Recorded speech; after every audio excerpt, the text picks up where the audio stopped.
Hair is crazy, face is naked, except for mascara because I like the smell of it. I don't know why I said that. It has no bearing on whether I wear mascara or not. Welcome to my September wrap up. These are the 12 books that I read in September. I don't like to muck around, so let's get cracking. The first one I read was on my Kindle. It was The Nightingale by Kristin Hannah. Kristin Hannah does it again. You've heard me say it before and I'll say it again. If Kristin Hannah has 0 fans, then I am no longer participating on this magical experience that is life. Just another beautiful piece of historical fiction. You follow 2 sisters who had a different upbringing from one another, and this is in pre and during World War II in France. The younger sister is a little bit more loosey-goosey, and so she joins a resistance, and it's just an amazing story. Like, I don't really know what else to say. I gave this 5 stars. Started September strong. And I vlogged it, which is why I'm not going into like heavy details right now. If you want to see my reading experience of this video, please go and watch that video. Next up was That Stranded Feeling by Nicky Redford.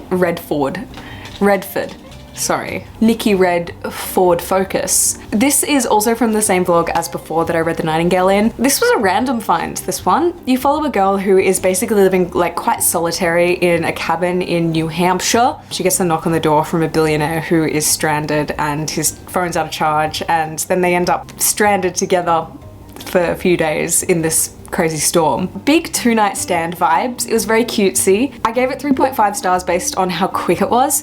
Honestly, it wasn't really a 3.5 star book now that I'm thinking about it, but sometimes I will rate a book higher based on how impressed I was that the author was able to keep it in an appropriate number of pages, which you'd think is like the bare minimum.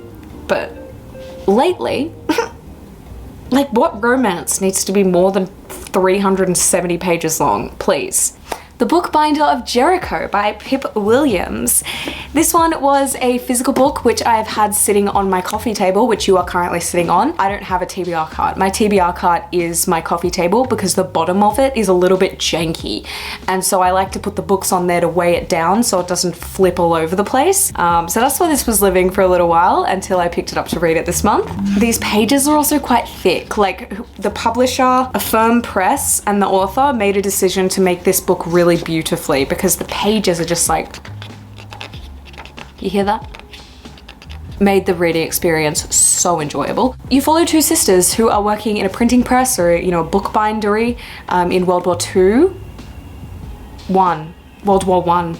Yeah, 1914, World War I. Amend that, editor. I edit my videos. This was a hugely character-driven story, which I liked. The dynamic between Peg and Maud, the 2 sisters, was completely endearing, and the main plot itself left me feeling rather inspired, if you will. To be honest, while this wasn't necessarily a fast-paced read, it was very cozy, and I did get through it in one day-ish. Like, I only put it down once to sleep. I think it only took me about like 4 or 5 hours to get through this, which felt quick for me. The only thing that left me a little bit wanting was that the war itself started to become a little bit of like an invisible character. It felt a lot further away than I would have expected. Like, at one point it just seems to disappear into the previous pages, and I would have preferred if the war was a bit more of a constant presence throughout. Nonetheless, overall an easy read. I gave this one 3.75 stars. Did I?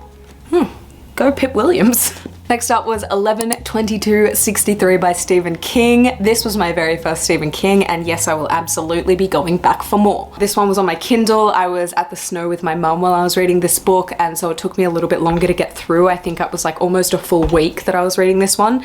To be fair, I think it's like 700 pages, but I would normally probably power through that a little bit quicker, just based on previous behaviors. It's a thriller about a guy who works out how to time travel through this little wormhole in his town, and he's tasked with preventing the assassination of JFK. Sorry, I'm not sure if that word is a naughty word for YouTube, but assassination of JFK. Like, you can...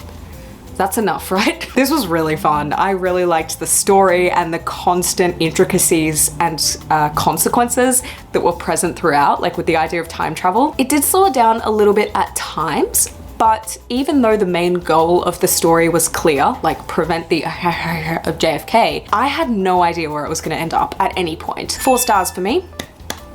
Flawless by Elsie Silver. This is where we start our Elsie Silver binge, and this was a video on its own, so I won't go into too much depth about how I felt about each book just because that is the content of that 18-minute long video. Oh god, I remember how floppy this book was. God, I love a floppy book.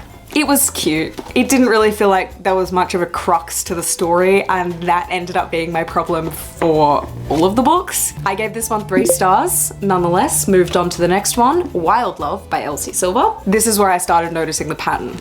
Was it cute? Absolutely. Was the banter fun? Definitely. Did anything happen in this book?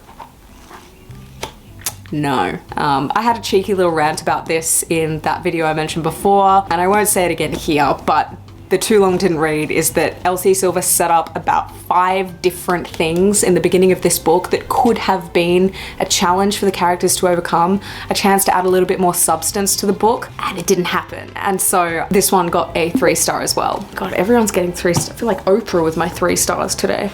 And then it was off to the races, which is still sitting on my coffee table because I DNF'd it 100 pages in. I DNF'd it, but I don't actually think this is a bad book, let me clarify. I think it fell victim to being the 3rd Elsie Silver book I had read in a 24-hour period, already getting a little bit fatigued with nothing happening in the book. Had I read this one first, I definitely would have finished it, but yeah, I just, the title of that video is not wrong. Like, I kind of do hate romance. I absolutely love it when there's a romantic component to a book about something else.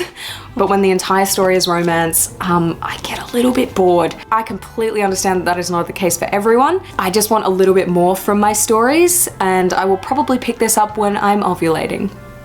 Next up, another Kindle read, Fairydale by Veronica Lancet. A very intriguing read. You follow split perspectives between a young woman in the 50s and a young woman in, like, I think it was the 1700s. Don't quote me on that, but it was somewhere around there. And it's a fantasy where this young woman from the 50s has to travel to a town called Fairydale to claim inheritance from a long-lost family member. Extremely similar story to the inheritance games in some places, because then she actually has to stay there in order to claim the inheritance, and the people there are kind of messing with her. The split POVs was so fascinating, and at risk of spoiling it, I won't actually say any more. What I will say is that the story did feel refreshingly different. My friend recommended it to me, and when she did, she sent me this message being like, I am reading the weirdest book right now, like I have no idea how to describe it. And so naturally I was like, describe it. So she sent me these voice notes just going through it, and I was like, oh damn, like I want to read that. And so it was refreshingly different. Gave me Haunting of Hill House vibes at times and a little bit of Vampire Diaries.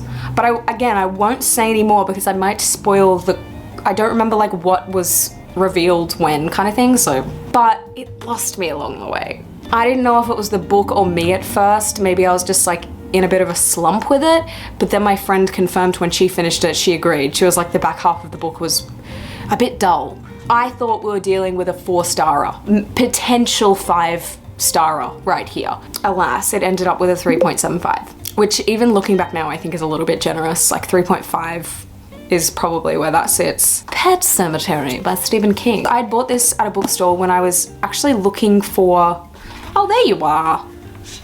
I finished it and didn't take the bookmark out. I was looking for Stephen King books, like the classic ones like The Shining and stuff, but these new covers, this one is okay. The Pet Sematary one I don't hate.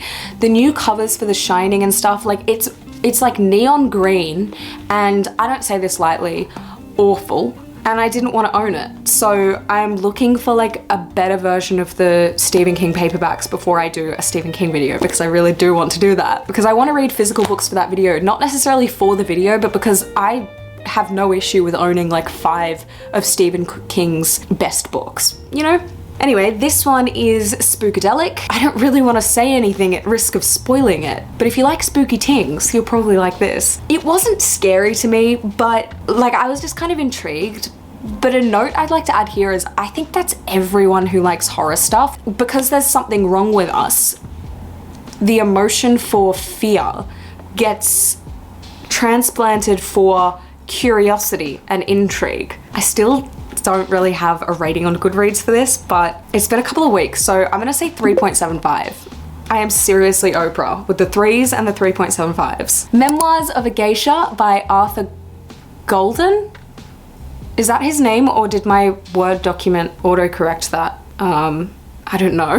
This one I have wanted to read for my entire life, it feels like. I just felt like it was quite nostalgic, the cover, because it feels like that was a very popular book in airports when I was growing up. That and The Girl with the Dragon Tattoo. And so I want to read that one as well. But I picked this book up because I was like, this book has been with me for a long time. I think it was published in 97, which is the year I was born.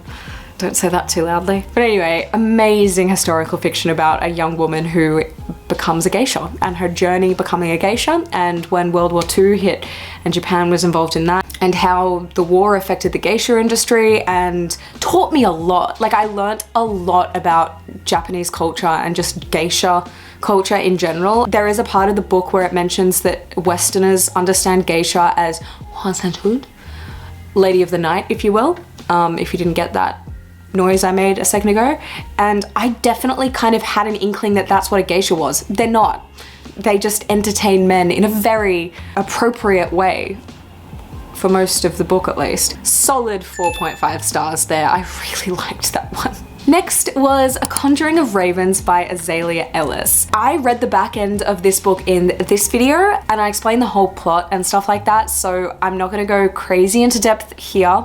The too long didn't read is that it is a fantasy, like a little bit of witchy poo vibes to it, and it reminded me a lot of Mistborn. It's the first in the A Practical Guide to Sorcery series, and I have to give the author some love here because I think she's an absolute genius, like in my opinion. Half the time I was reading it and I had absolutely no idea what was going on. Is that a problem with the writing? Maybe, but ultimately I live my life with the notion that I am not the smartest person in the room, and I really liked this book. It got a 3.75 because I frothed at the concept, but I do think it needs to be dumbed down just slightly. Given that I read a lot of fantasy, as I know you guys do as well, and I have read an array of it from, you know, like George R.R. Martin to Tolkien to Sarah J. Maas to insert fantasy author here, I feel like I can make that call. I feel like she would pick up a hell of a lot more readers if she just dumbed it down just slightly and made it just a tad more accessible and got more in depth as the books go on. Because there was an element where you start this first one and I got a vibe where I was like, am I missing a prequel? Like, half of this magic is just going straight over my head, but I did really enjoy it. More on that in a second. Next was the Encyclopaedia of Faeries, which I picked up with my new bestie Harriet. I think about her day and night, and I hope it's mutual. Oh, another floppy boy. Oh God, I love me a floppy book. This was adorable, something cute and different, and I really liked reading this. I read this one in the same vlog as before with Conjuring of Ravens, so if you want that reading experience, go crazy. But basically it's about a university teacher who is writing a book, you know, a scientific researcher's perspective on fae folk and fairies around the world, and the book picks up when she is at her last stop of the book's journey kind of thing. She's in the last town and some weird stuff starts to happen. I gave it a 3 because while I did really like the concept, it didn't really grab me. I could put it down. Do you know what I mean? Like, I wasn't struggling to put the book down and do something else. But big ups to Heather Fawcett for that concept because I thought it was cute. I thought it was really fun. First Lie Wins by Ashley Elston. I was about to say Poston, and I was like, I don't think that's right. So we did a thriller. This one's kind of hard to explain, but basically it's about a young woman who works in like the criminal underworld, and her job is to kind of like insert herself? Yeah, that's the right word. Back yourself, Lucy, keep going into various people's lives to get information or mess with them or whatever the case is. Whatever her criminal boss tells her to do, she does. But there's a bit of a love story in it, which I was kind of like, go crazy girl, let's get ourselves a criminal boyfriend. I gave it a 3. The first 50% flew by, which was great, but I didn't really care for the plot twist, and I just got a bit bored toward the end. And we are finishing the month with A Binding of Blood, which is the second in A Practical Guide to Sorcery series by Azalea Ellis. And I have to say, despite giving the first book a 3.75, I couldn't stop thinking about it. Like, the world and the plot and the storyline and what was at stake. Like, I was reading other books, obviously, as you saw, like I read a couple between, and I had to start reading the second because I was like, I need to know like where we're going with this, and I'm into it now. Like, I'm really into the characters and the magic system. I'm starting to understand. I'm getting my own little wizarding education here, guys. And that's always a good sign for a book, so that's exciting. I'm 42% through. It's the 30th today. I doubt I'll finish it tonight, so you'll probably see it in next month's wrap up. Fingers crossed that this series is good. I'm getting that inkling. You know when you start a series and you're like, ooh, ooh, ooh, like I'm getting that feeling, all of those noises. So from Blood and Ash series let me down last month. Come on, Azalea Ellis, give me a new fantasy. But in terms of my Storygraph stats, we read 12 books, 5,716 pages, and my average rating for the month was 3.69. Funny number. Sorry. Despite having only one 5-star, which was the Nightingale, notable mentions do go to Memoirs of a Geisha and honestly A Conjuring of Ravens. Like, if you're into a fantasy with seriously intricate elements, there hasn't been any romance so far, but it's budding. Do you know what I mean? Like this is where I'll have my romance. Like a full 2 books without it, or a full book and a half without it. And you're sitting there chomping at the bit, being like, Kith, you guys should kith. This is where I like romance. So I'm starting to get the vibe that there might be a romantic essence, and she's a very intelligent author, so go check that out if you're interested. Thank you so much for watching. Please subscribe if you haven't already. I have Instagram for my booktube, Lucy Can Read, and Goodreads as well. Let's connect there because I love getting the daily emails. It's like the only email subscription thing that I love to see in my inbox. when you get the wrap up of like what your friends are reading, I love it. So if you want to see what I'm reading, let's connect on Goodreads. But anyway, that's all from me. I hope you have a good morning, afternoon / evening. Please circle whichever applies. Bye.